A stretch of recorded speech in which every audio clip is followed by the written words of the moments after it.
Assalamualaikum dan salam sejahtera. Bersama saya Muhammad Syahriza Mawang dalam Berita Pagi Sabah, edisi Senin 3 Mei 2021. Sabah memutuskan untuk menyekat kemasukan semua individu dari negara Bangladesh, Nepal, Pakistan dan Sri Lanka berkuat kuasa hari ini. Ini susulan penularan varian baharu VOC di beberapa buah negara sehingga menyumbang kepada lonjakan kes baharu COVID-19.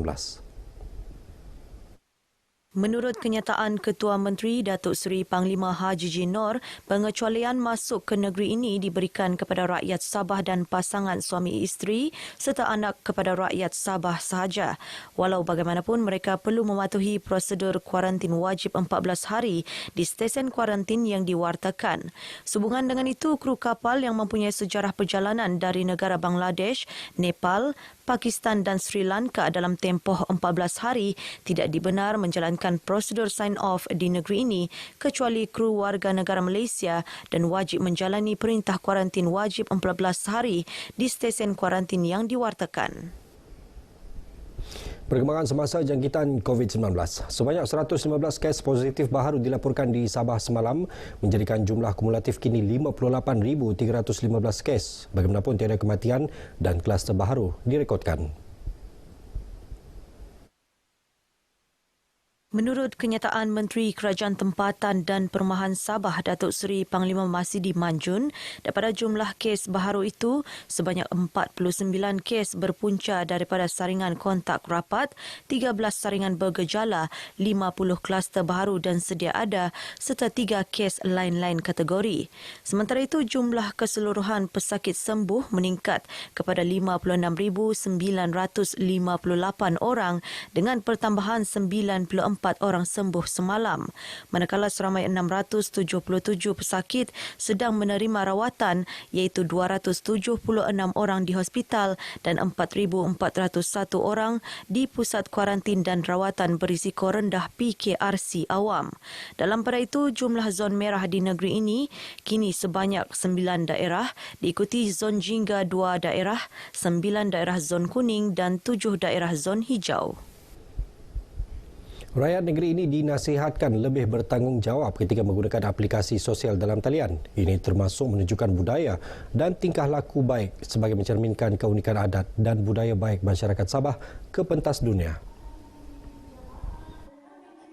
Menurut Timbalan Menteri di Jabatan Perdana Menteri Ekonomi Dato' Atta Joseph Kurup berikutan pencegahan penularan COVID-19, pelbagai sambutan dan program diadakan secara dalam talian yang boleh dilihat oleh masyarakat dunia. Juga kita sebagai pengguna perlu lebih bertanggungjawab.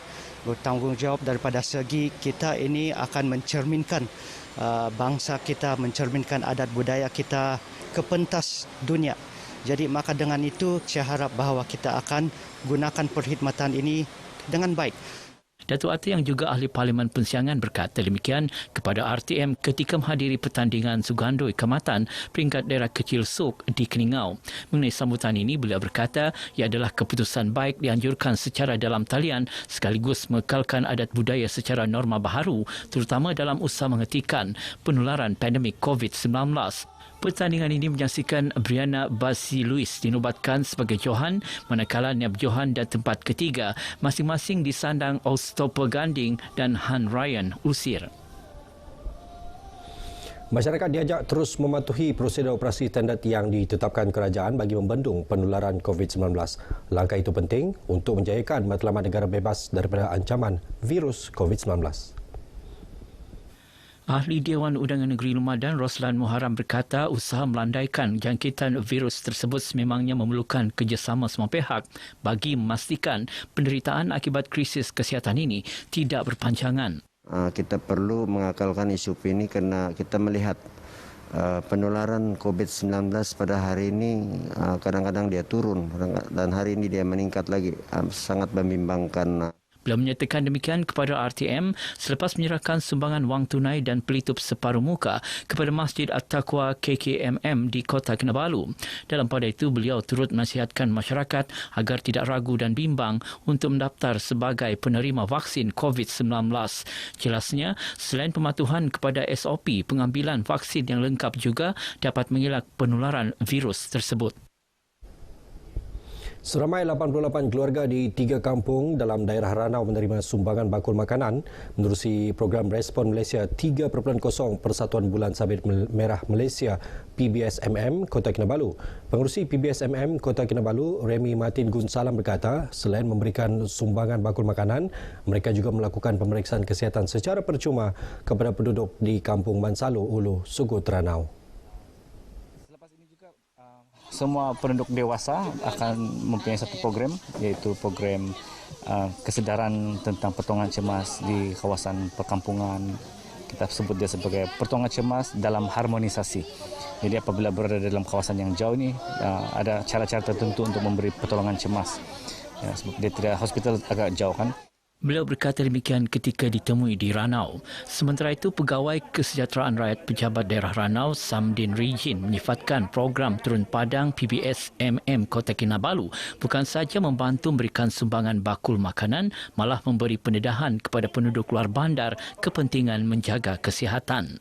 Program ini adalah sangat-sangat bagus untuk kawasan orang-orang kampung, kawasan kampung bahagian pedalaman. Karena ini kita akan mendedahkan dari segi keadaan sebenarnya yang ada sekarang dan juga bagaimana kita bermasyarakat kepada orang-orang kawasan pedalaman. Tidak payah sudah, orang-orang kampung sini kan tidak payah sudah keluar pergi Ranau, di mana-mana klinik. Jadi inilah kebaikan ada program begini untuk menolong orang-orang kampung di sini. Jadi bagi pendapat saya sendiri cukup memuas. Kami sangat berterima kasih kerana adanya kedatangan Persatuan PBSM ke kampung ini, maka sedikit sebanyak dapat meringankan beban kami sebagai penduduk Kampung Mansalu. Program selama 2 hari ini dijayakan dengan kerjasama Pejabat Daerah Ranau, Hospital Ranau dan Kelab Pacuan 4 Roda G6 Ranau.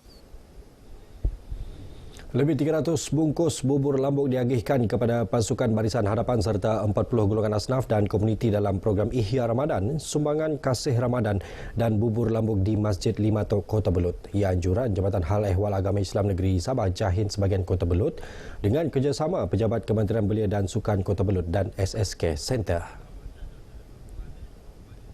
Ketika ditemui Pegawai Tadbir Agama Jahin Kota Belud, Ustazah Surayah Salin berkata, selain menyantuni masyarakat, program juga bertujuan mengeratkan silaturahim menerusi aktiviti memasak bubur lambuk. Kita menganjurkan program ini bukan hari ini saja.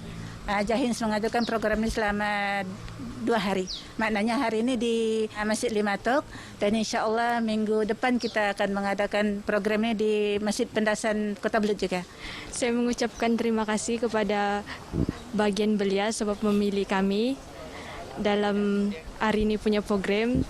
Syukurlah ada macam tu. Ada bantuan beras, bagi barang dapur lah. Terima kasihlah kepada orang yang sudi membantu kami, orang yang daiplah dapatlah beras, macam kopi, gula, begitu minyak makan lah, telur. Syukur alhamdulillah juga ada juga diorang bagi. Lebih banyak pihak diajak menganjurkan program kebajikan termasuk menyantuni rumah anak-anak yatim dan asnaf terutama pada bulan Ramadan. Di Papar, Kelab Sukarelawan Berbasikal Yayasan Dakwah Islamiah Malaysia Yadim Taman Kinarut Jaya menyantuni rumah anak yatim dan asnaf As-Sakinah Kinarut Papar menerusi program riadah dan kebajikan. Kelab berkenaan menyediakan 80 biji burger untuk juadah bersahur bagi menyantuni 35 orang anak-anak yatim dan asnaf bermula pukul 1 pagi dan berakhir sekitar 4 pagi. Selain menyediakan burger, ahli-ahli kelab turut memberi motivasi kepada penghuni rumah berkenaan agar lebih berdedikasi dalam akademik dan terus bersemangat menyempurnakan ibadah puasa. Pengarah Yadim Sabah Haji Samin Ungki berkata, inisiatif kelab berkenaan wajar dicontohi semua pihak. Dan saya harap aktiviti begini diperbanyakkan lagi di negeri Sabah. Mudah-mudahan ini akan menjadi contoh kepada kelab berbasikal atau mana-mana NGO yang lain. Di samping kita beriadah, bersukan dan sebagainya, kita juga mengadakan aktiviti-aktiviti kebajikan. Sementara itu, pengerusi kelab Mahmud Yusof berkata, aktiviti dilaksanakan bagi berkongsi kegembiraan pada bulan mulia ini. Pagi inilah program pertama kami, yaitu singgah sahur bersama anak-anak yatim As-Sakinah. Ya, anjuran pertama pada majlis ini, dan kami amat berterima kasih di atas panduan dan tunjuk ajar pengurusi pengarah Yatim Sabah. Untuk bekerjasama dan menyediakan hidangan untuk anak-anak yatim ni lah, untuk bersahur di sini lah. Saya start mula dalam jam 1:30 tadi, ambil masa dalam 2 jam setengah lah untuk siapkan burger ni lah. Program kayuhan yang bermula dari Taman Kinarut Jaya Papar ke Rumah Anak Yatim dan asnaf berkenaan dilaksanakan dengan prosedur operasi standard ketat. Berkonsepkan tamu, tikar, tanah dan air, satu pameran bonehad hasil karya anak jati Sabah, Yi Ilan, dengan kerjasama Balai Seni Lukis Sabah diadakan selama sebulan di Pusat Konvensyen Antarabangsa Sabah sepanjang Mei ini. Menariknya, pameran ini bukan sahaja mempamerkan keunikan budaya dan motif tempatan, malah keharmonian antar masyarakat berbilang kaum di negeri ini. Mayor Bandaraya Kota Kinabalu Nurliza Awang Alip berkata pameran seumpama juga memberi peluang kepada Dewan Bandaraya Kota Kinabalu di BKK untuk memanfaatkan bakat artis tempatan Sabah dalam memeriahkan lagi Bandaraya Kota Kinabalu. Apa menarik tentang event ini, satu dia memperlihatkan kita punya unsur-unsur budaya melalui art. Kita belajar tentang motif-motif kita, motif-motif, makna-makna di sebalik motif itu, dan juga cerita-cerita yang dipaparkan lah. Beliau menyatakan demikian kepada media sempena perasmian pameran Solo Borneo Heart Yi Ilan dengan kerjasama Balai Seni Lukis Sabah di Kota Kinabalu. Sementara itu, Yi Ilan memberitahu pameran solonya ini mempamerkan keunikan tamu dan tikar yang merupakan platform kebersamaan masyarakat komuniti pentas dan budaya Sabah. We fight, we fall in love, we gossip. Semua di tamu kan. So to me the tamu is really Sabah. So all the symbolism di dalam pameran ni mempunyai cerita, mempunyai motif, macam-macam di dalam tikar itu. So saya nak guna tikar sebagai pentas. Pentas tentang budaya. Kira-kira 20 hasil karya dipamerkan kali ini. Sekian berita Pagi Sabah bersama menjayakan program imunisasi COVID-19 kebangsaan. Lindung diri, lindung semua. Saya Muhammad Syariza Mawang. Salam hormat.